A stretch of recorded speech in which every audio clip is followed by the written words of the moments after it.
On a freezing winter night, a struggling mother was forced to return her baby's formula. She thought it was just another loss in a life full of them.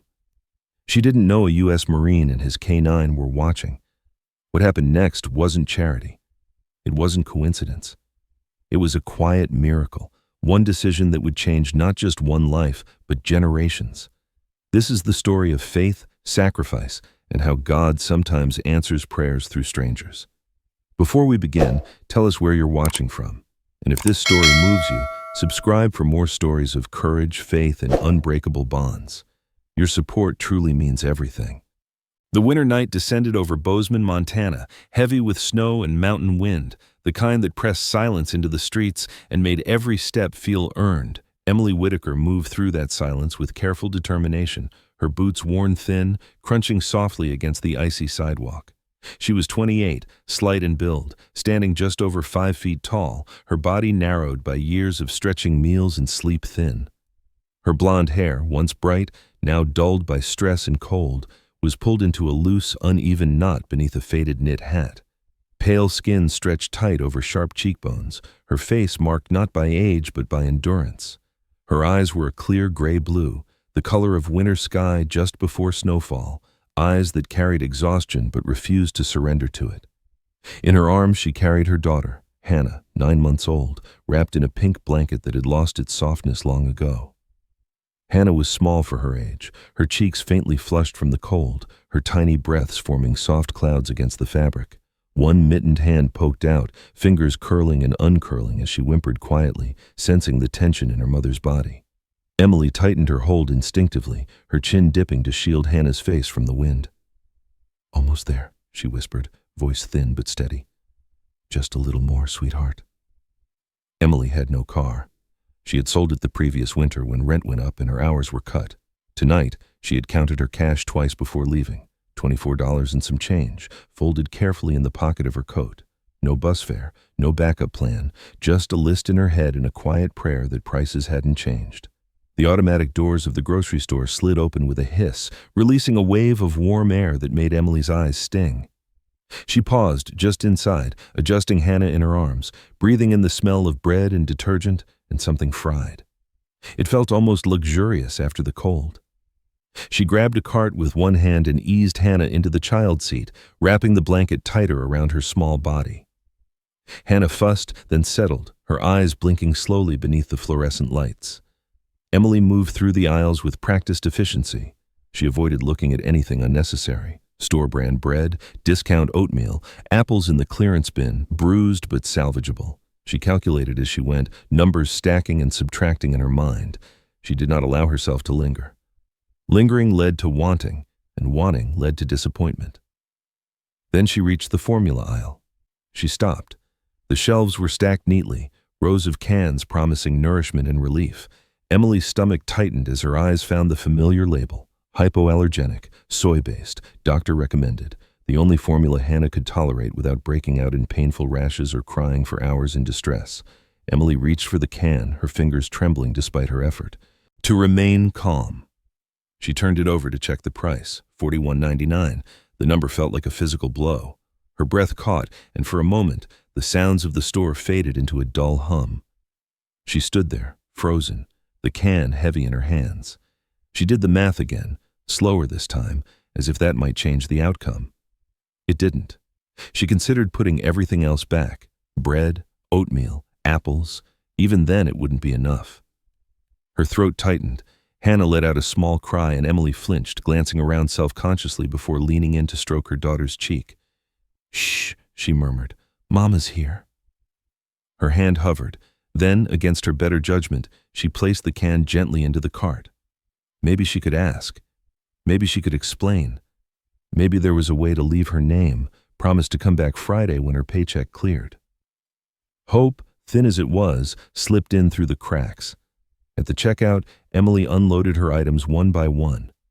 The cashier, a teenage girl with dark hair pulled into a messy ponytail, chewed gum and scanned items without expression. The total flashed on the screen. $27.83. Emily swallowed. She opened her wallet and laid out her bills, smoothing them flat with shaking fingers. "I only have 24, she said quietly. I'll need to put the formula back." The cashier reached for the can without comment and slid it aside. A man behind Emily sighed audibly, tapping his foot. Emily's face burned.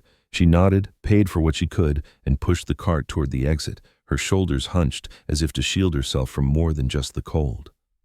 Outside, the wind had intensified, snow falling heavier now, thick flakes spiraling beneath the streetlights. Near the far end of the storefront, a man stood watching. Staff Sergeant Logan Hayes was 36, tall and broad-shouldered, his posture straight even in repose. His face was angular, carved with sharp lines and a strong jaw, dusted with short, dark stubble. A faint scar cut through his right eyebrow, pale against weathered skin browned by years of sun and field exposure.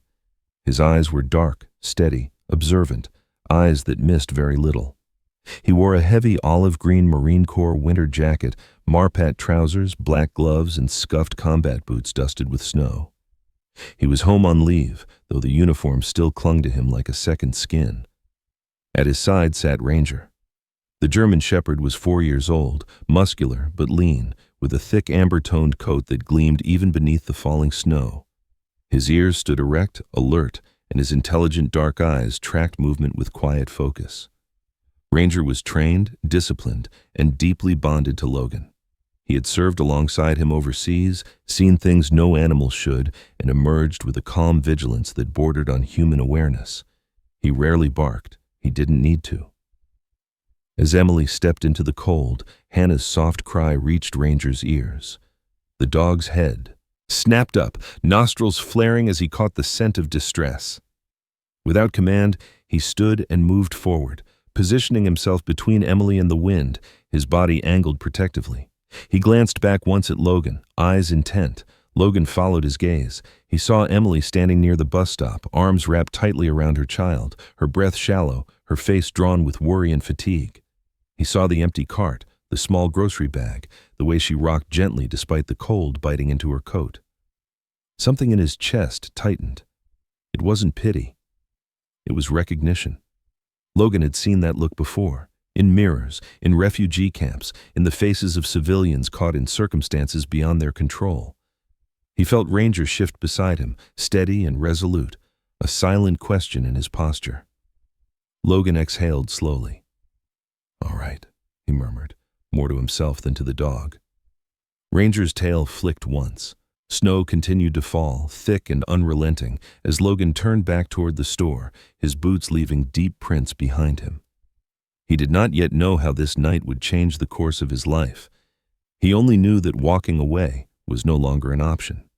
Behind him, Emily tightened her hold on Hannah, unaware that somewhere in the swirl of snow and light, a decision had just been made, one that would reach far beyond this night. Logan Hayes did not hesitate once he turned back into the store.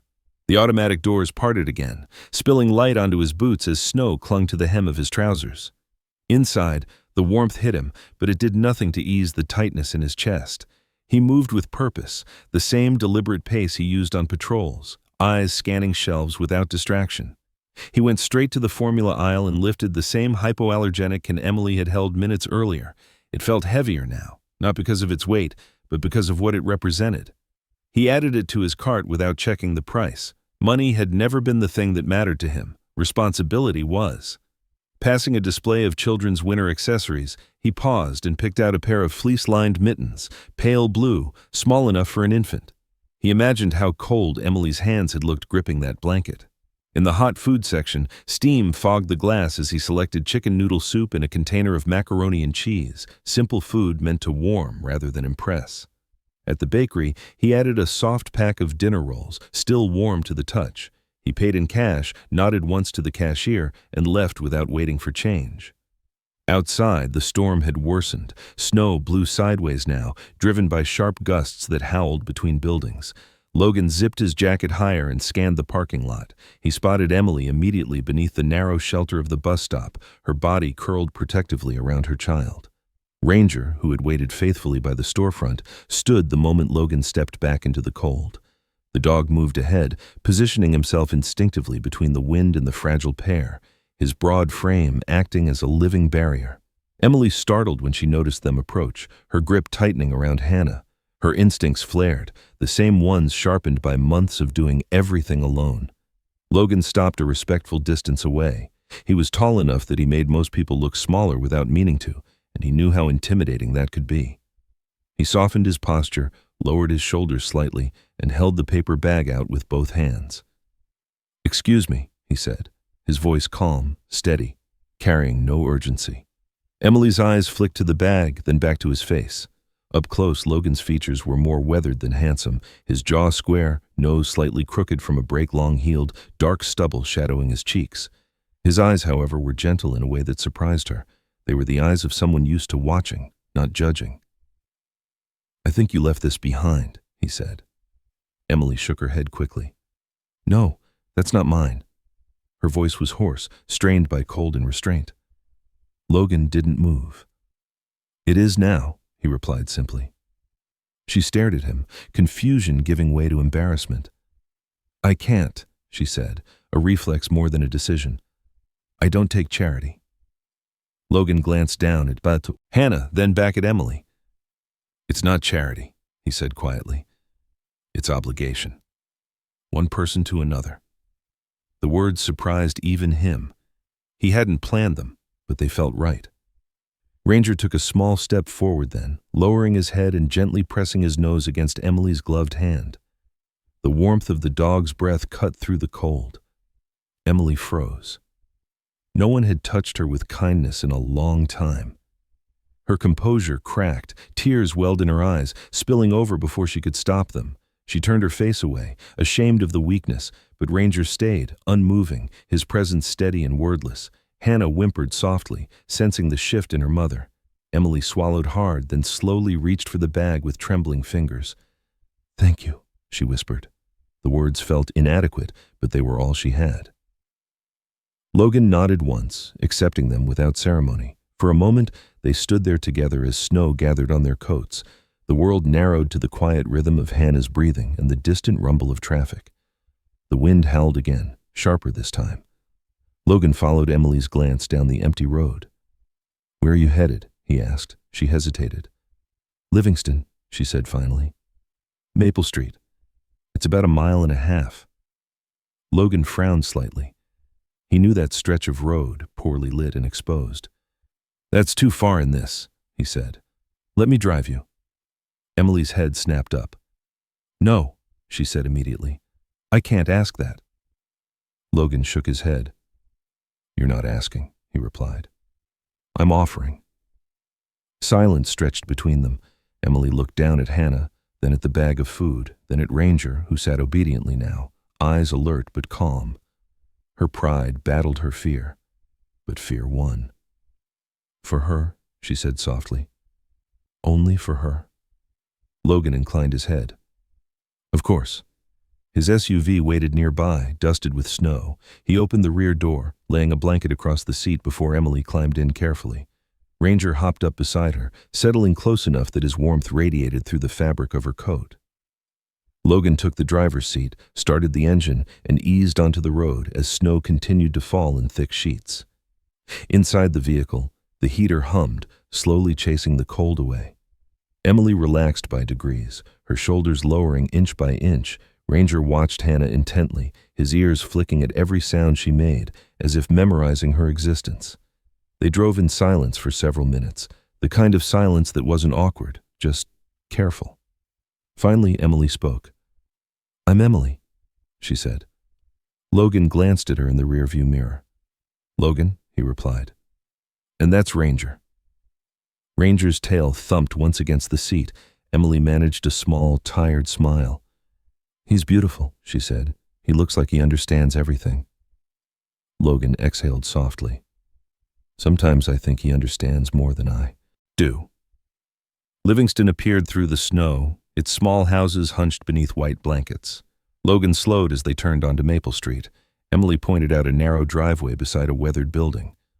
Logan parked and cut the engine. For a moment, neither moved. Emily clutched the bag to her chest like a lifeline. "I don't know how to repay you," she said quietly. Logan shook his head. "You don't," he replied. "Just get home safe." Ranger whined softly as Emily opened the door, reluctant to leave the warmth. She paused, then looked back at Logan. "You didn't have to stop," she said. Logan met her gaze. "I know," he answered. Emily stepped out into the snow, Hannah tucked close, and disappeared toward the building. Logan watched until the door closed behind her. Only then did he pull away, Ranger settling back into his seat, eyes still fixed on where Emily had gone. Something had shifted that night, subtle but undeniable, like the first crack in ice before it breaks. Logan didn't know it yet, but the storm had already carried him somewhere new. The apartment in Livingston, Montana, was quiet in the way only old buildings ever were, the kind of quiet that creaked and sighed softly, as if the walls themselves were breathing. Emily Whitaker closed the door behind her with care, keeping the noise low so as not to wake Hannah if the baby drifted off. The warmth inside was uneven but welcome, rising from a small space heater tucked against the far wall. The room was narrow, low-ceilinged, and worn by time, but it was clean, immaculately so. Every surface wiped, every object placed with intention, as if order itself were a form of defense against chaos. Emily moved with the practiced efficiency of someone who had learned to live lightly. She was still wrapped in her coat, her shoulders stiff from the cold and the long walk that might have been if Logan had not stopped. She laid the paper bag on the counter with reverence, as though it contained something fragile rather than soup, bread, and formula. Only then did she exhale fully, the tension she had carried all evening loosening from her spine. Hannah stirred in her arms, her small face puckering before relaxing again. Emily smiled down at her, a tired, luminous smile that softened the sharp lines of her face. "We're home," she whispered, more for herself than for the child. She set Hannah gently into a makeshift play area near the couch, a thick quilt spread over the floor. The quilt was patchwork, stitched together from old flannel shirts and faded dresses, the seams uneven but strong. Around it sat a collection of handmade toys, a rattle fashioned from a pill bottle filled with dried beans, a soft fabric book sewn from scraps, cardboard shapes painted in cheerful colors. None of it matched, none of it was new, but each piece carried evidence of care and patience. Logan stood just inside the doorway, Ranger at his side, taking it all in. He had seen poverty before, true, grinding poverty, but this place was different. It wasn't neglect that marked the apartment, it was restraint. Emily lived within the narrow borders of what she could control, and she controlled it fiercely. The faint scent of lavender soap lingered in the air, clean and calming, a quiet rebellion against hardship. Ranger stepped forward first, his paws silent against the worn carpet.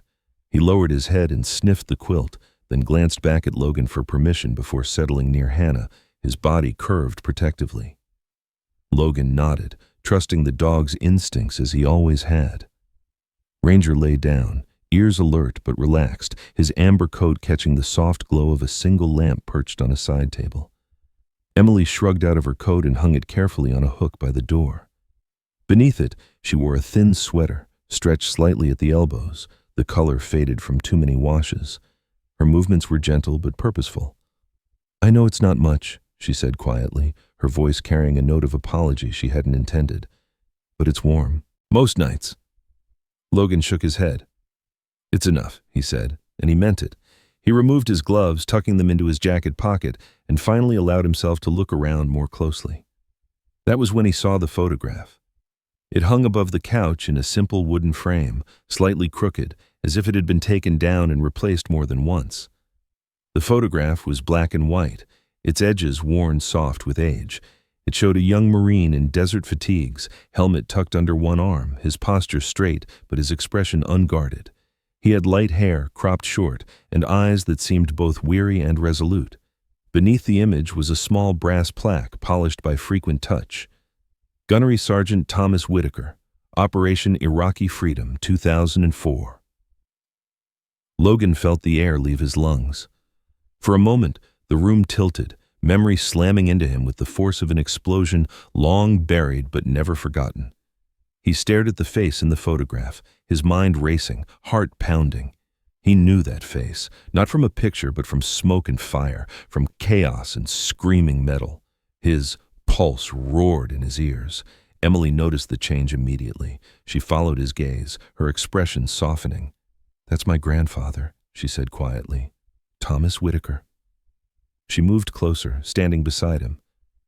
"He raised me after my parents died. He was everything. Her voice faltered just slightly, then steadied. He passed a few months before Hannah was born.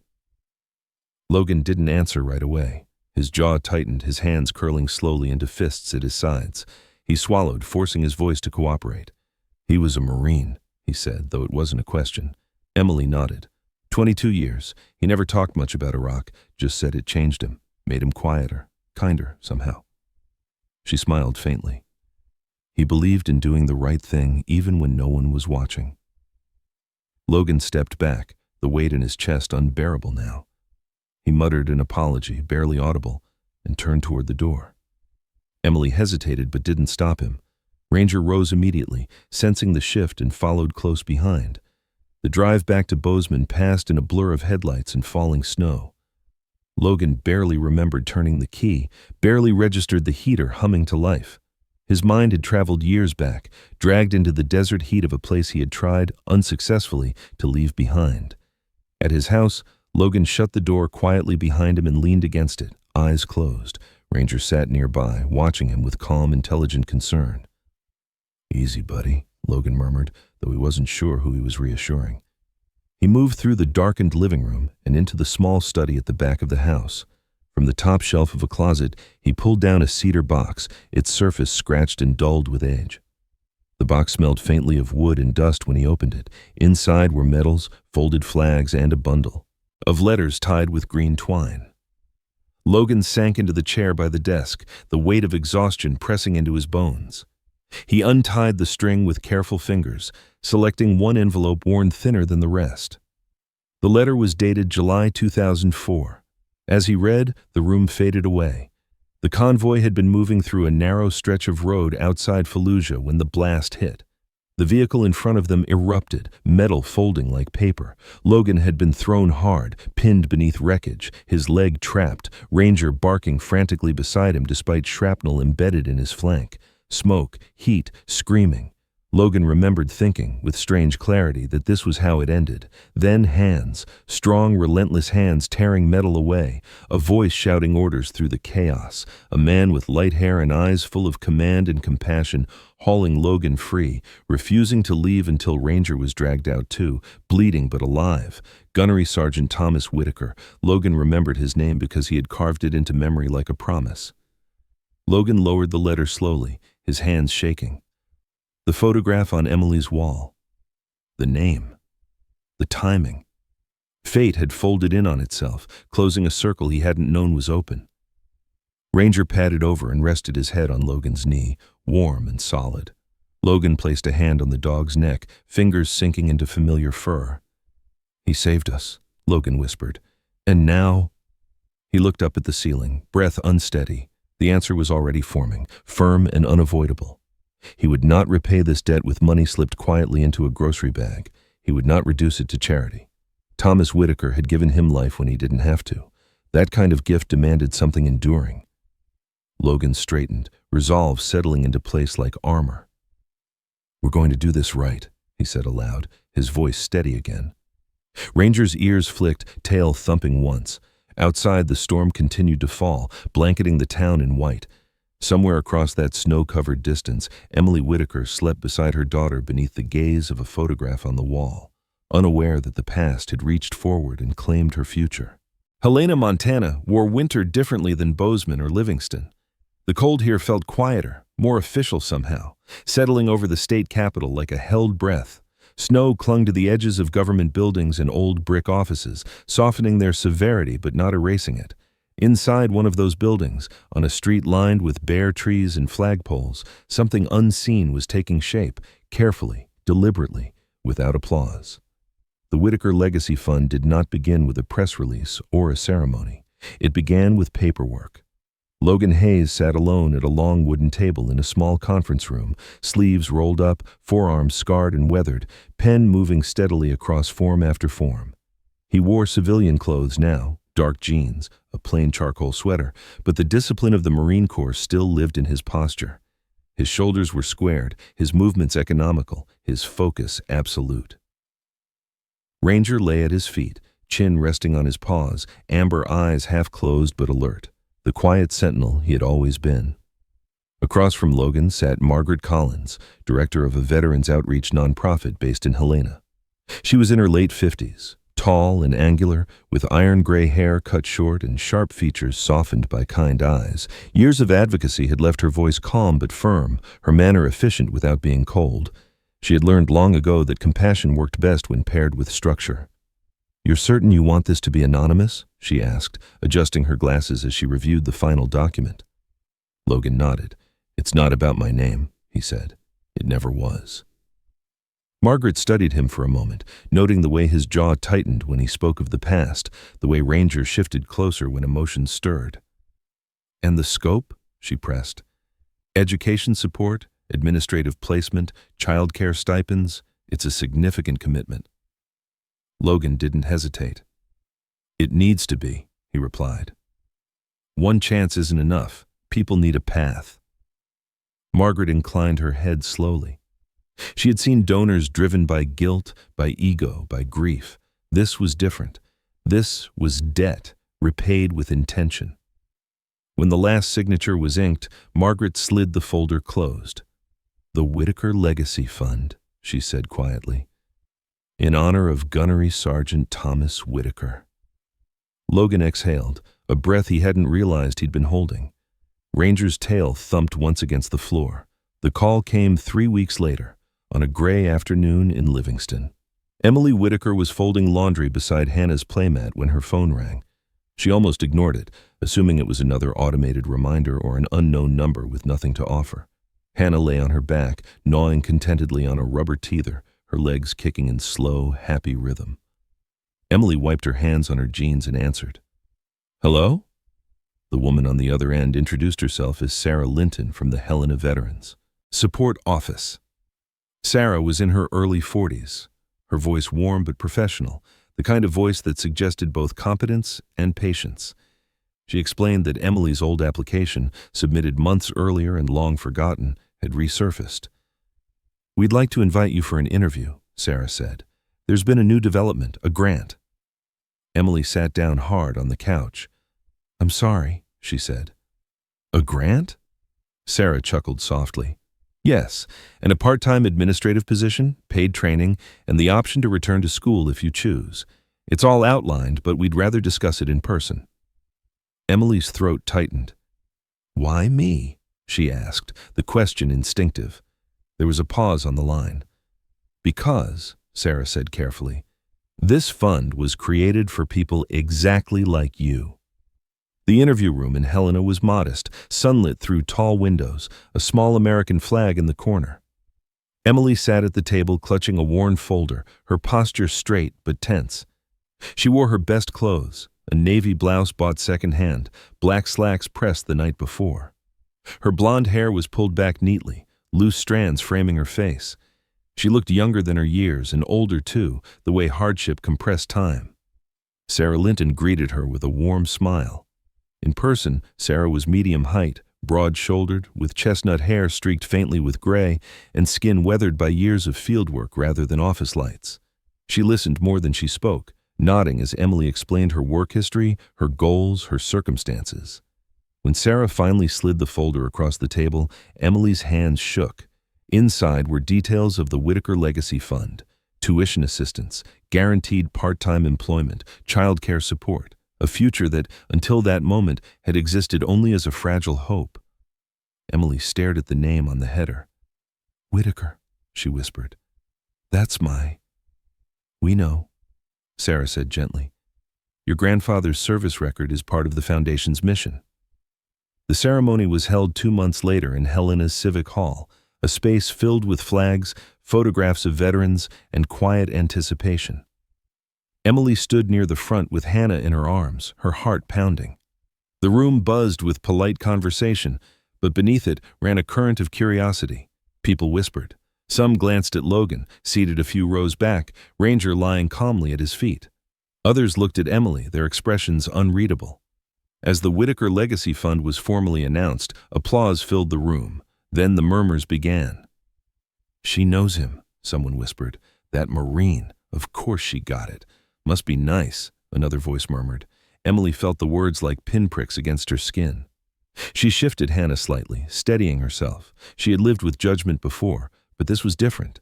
This threatened to stain something sacred. Logan felt it too. He rose slowly from his chanson seat, the room quieting as attention turned toward him. He walked to the front with measured steps, Ranger at his side, and faced the crowd. He held a single piece of paper in his hand, edges worn thin. His voice, when he spoke, was calm, but carried unmistakable authority. "I didn't help Emily Whitaker because I know her," he said. "I helped her because I owe my life to her grandfather." He unfolded the letter and read aloud, his words steady even as memories surged. He spoke of Iraq, of the ambush, of being trapped beneath burning metal. He spoke of Gunnery Sergeant Thomas Whitaker pulling him free, refusing to leave, saving Ranger as well.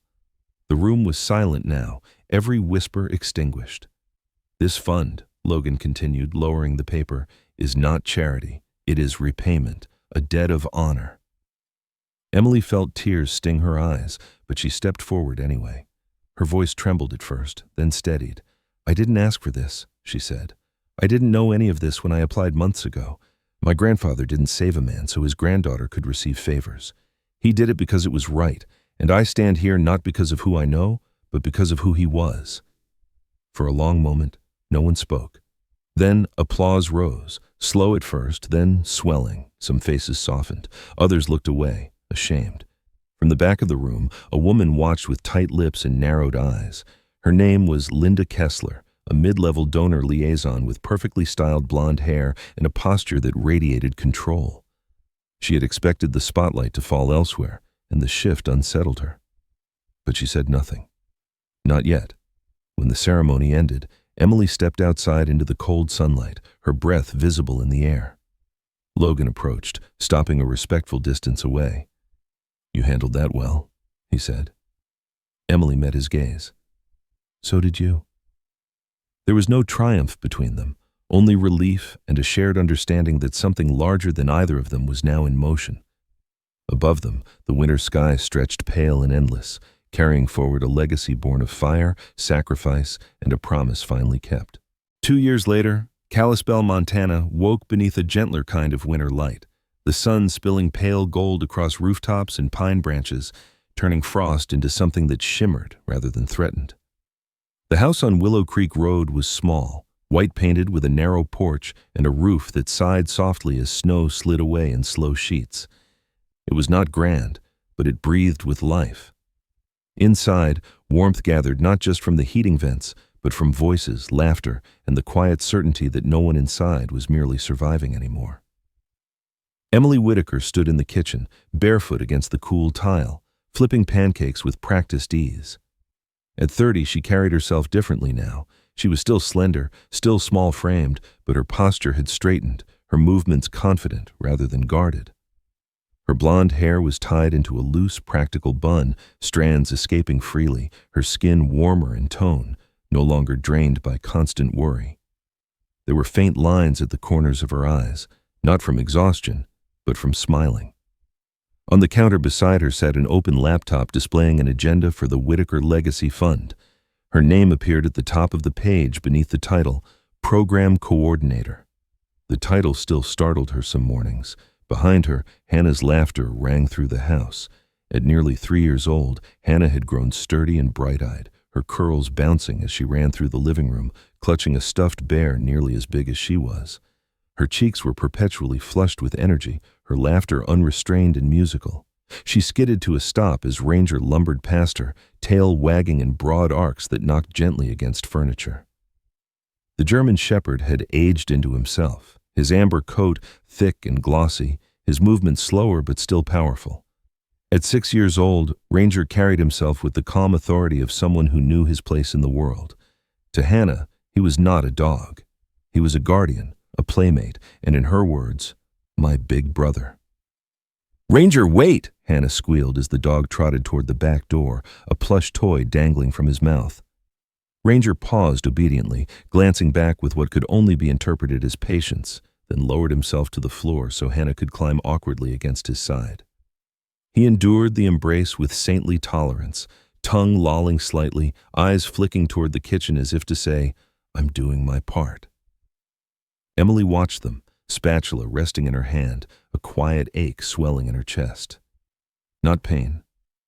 Gratitude. The kind that pressed hard because it reminded her of how far they had come. The door opened, letting in a rush of cold air and the sound of boots against wood. Logan Hayes stepped inside, brushing snow from his jacket. He looked older in subtle ways, the lines at the edges of his eyes deeper, his dark hair threaded faintly with gray at the temples, but there was a softness in him now that hadn't been there before. He moved through the house with ease, as though it had always been his. His frame was still solid, broad-shouldered, his jaw still sharply cut beneath neatly kept stubble, but the rigid tension that once lived in his body had loosened. War had shaped him. Time and purpose had reshaped him again. "Mornin'," he said, voice low and warm. Emily glanced over her shoulder. "You're late," she replied lightly. Logan smirked. Ranger insisted on stopping to investigate a suspicious snowbank. Ranger lifted his head at the mention of his name, ears pricking. Hannah laughed, patting his neck. "He's brave," she declared solemnly. Logan crossed the kitchen and poured himself coffee without asking. He leaned against the counter, watching Emily work. There was no rush between them, no need to define what they were in words. 2 years of shared dinners, quiet conversations, and mutual respect had built something sturdy. They had never promised forever. They had simply shown up, again and again. Later that morning, they walked together through the nearby park, the path crunching beneath their boots. Hannah rode on Logan's shoulders, her mittened hands tangled in his hair, while Ranger trotted ahead, alert but relaxed.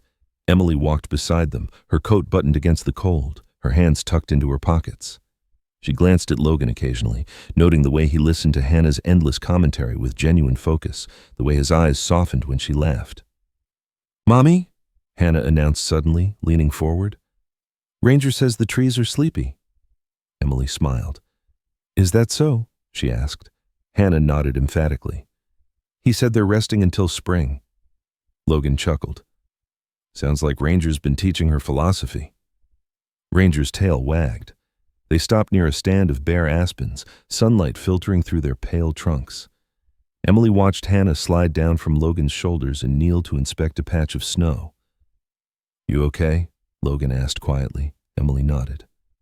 "Just thinking." She looked around, then back at him. 2 years ago, I was standing at a bus stop in a storm, trying not to cry. Logan met her gaze, the memory vivid in both of them. "And now?" he asked. "And now," she said softly, "I'm here." That afternoon, Emily attended a small board meeting for the Whitaker Legacy Fund at the Kalispell Community Center. The room was modest, sunlight slanting through tall windows onto a long table scattered with folders and coffee cups. Around it sat veterans, educators, and administrators, people who believed in systems that lifted rather than judged. Emily spoke with confidence, outlining new initiatives, her voice steady, her hands calm. When questions arose, she answered them without shrinking, without apology. From the back of the room, Logan watched quietly, Ranger lying at his feet. Pride stirred in him, unforced and deep. This was not something he had given her. This was something she had built. That evening, they returned to the house as the sky deepened into shades of lavender and blue. Emily tucked Hannah into bed, brushing curls from her forehead. "Night, Mommy," Hannah murmured sleepily. "Night, Ranger." Ranger lay down beside the bed until Hannah's breathing evened, then rose and padded out silently. In the living room, Logan stood near the window, watching snow drift down in slow, deliberate patterns. Emily joined him, handing him a mug of tea. Their shoulders brushed, neither moved away. "You ever think about that night?" Emily asked quietly. "All the time," Logan replied. Emily nodded. "Me too." She looked at him then, really looked at him. "One small choice," she said. "That's all it was." Logan shook his head gently. "It was everything." They stood together in the growing dark, the house warm behind them. The world changed not by grand gestures, but by a single moment of seeing and choosing to act. Outside, snow continued to fall, indifferent and eternal, while inside light endured. Sometimes, what we call a miracle is not thunder from the sky or a voice from the heavens, but a quiet moment when God places someone in our path and asks us to choose kindness. A single decision made in the cold of an ordinary night can become the answer to a prayer someone else has been whispering in silence. In our daily lives, we pass countless moments just like that, chances to help, to see, to care. We may never know how far one act of love will travel or how many lives it will touch long after we walk away, but God knows. And often, He works through willing hands rather than grand signs. If this story moved your heart, let it be a reminder that compassion is never wasted and that even the smallest light can change the direction of a life. Share this story with someone who may need hope today. Leave a comment and tell us where you're watching from or how this message spoke to you. And if you believe in stories that heal, inspire, and restore faith, subscribe to the channel so we can continue this journey together. May God bless you, protect you, and guide your steps. May He bring warmth to your nights, strength to your struggles, and peace to your heart. And may you never doubt that even through ordinary people, His miracles are still unfolding.